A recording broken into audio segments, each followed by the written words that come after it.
Ako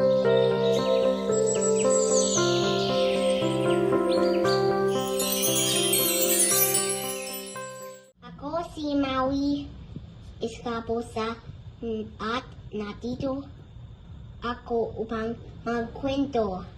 Ang alamat ni Mama Makiling.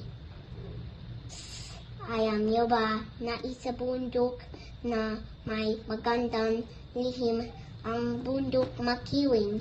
Ng pahong may isang mabait at maganda diwata na ang palangan ni Mama Makiling.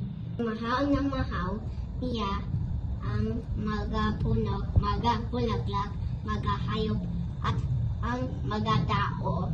Kapag may nangangailangan, tinutulungan niya sila, kaya mahal na mahal din sila ng lahat. Pero isang araw, may mga taong nakalimot magpasalamat. Pinuto nila ang mga puno at sinina ang kagubatan.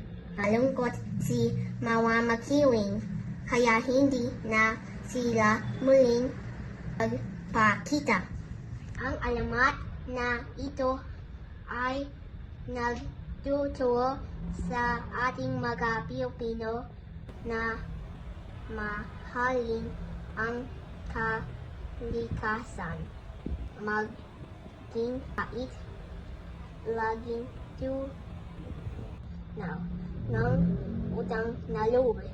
At sa ating wikang Pilipino, ipapasa natin ang mga alamat tulad nito upang hindi makalimutan ang ating kultura at pagmamahal sa ating bayan. Maraming salamat po.